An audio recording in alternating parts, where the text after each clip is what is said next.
যে সুদের যে ক্ষতিকর প্রভাব এগুলো কিন্তু আমাদের বিজনেস স্কুলে শিখায় না, ইকোনমিক্স স্কুলে শিখায় না। আমাদের কোনো পাঠ্য বইতে সুদের কোনো ক্ষতিকর প্রভাব নিয়ে একটা লাইন পাবেন না, একটা লাইন। এত বড় একটা হারাম বস্তুর কোনো ক্ষতিকর প্রভাব কোনো অর্থনীতিবিদ, কোনো ফাইন্যান্সিয়াল অ্যানালিস্ট, কোনো শিক্ষাবিদ, কোনো দার্শনিক আবিষ্কার করে যেতে পারে নাই। ব্যাপারটা কি এরকম? হওয়ার তো কথা না। বরং আমাদের পাঠ্য বইগুলো এমন ভাবে সাজানো যেন সুদ একটি খুব ন্যাচারাল বস্তু, এটা অকারণে যেন ইসলামে হারাম করা হয়েছে। আমি অনেককে প্রশ্ন করেছি, বলেন তো সুদের ব্যবসার তফাৎটা কি? তফাৎটা পর্যন্ত ঠিক মতন বলতে পারেন, এবং সুদের ক্ষতিকর প্রভাব কি?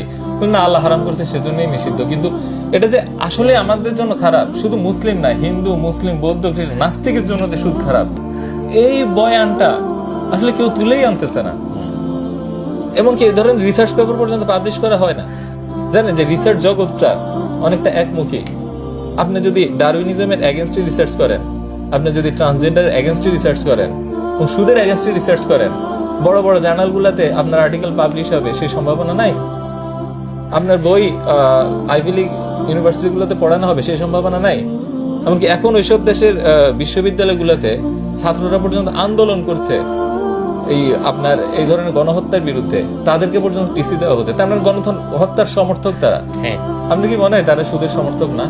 সেই জন্যই আমরা যত ইকোনমিক লিটারেচার দেখি এগুলো সব একমুখী, এবং সেখানে সব জায়গায় কি সুদকে একটা অর্থনীতির উন্নয়নের সাথী হিসেবে দেখানো হয়, অপরিহার্য একটা অংশ হিসেবে। হ্যাঁ, সেজন্য এমনকি মুসলিমদের ব্রেইনও এটা দিয়ে ওয়াশ হয়ে গেছে। সেজন্য মুসলিমরা এখন বলছে কি সুদ ছাড়া তো আসলে চলা সম্ভব না বর্তমান যুগে, সেজন্য আমরা সুদকেই হালালাইজ করব। এরকম আমাদের টেন্ডেন্সি হয়ে গেছে যে মানে কেউ যদি বলে সুদ হারাম, তাকে বলে আচ্ছা বিকল্পটা দেখাও। তো এখন কিন্তু এটা বলে না যে আচ্ছা মিথ্যার বিকল্প দেখাও, কুফরির বিকল্প দেখাও। হ্যাঁ, কুফরি করা ছাড়া তো চলা সম্ভব না, কুফরির একটা ইসলামিক ভার্সন দেখাও।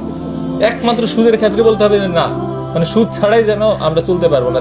এইটা তো আমাদের পরাজয়। সবচেয়ে বড় দাসত্ব হচ্ছে সেটা, যে দাসত্বে আপনি নিজেও জানেন আপনি দাস।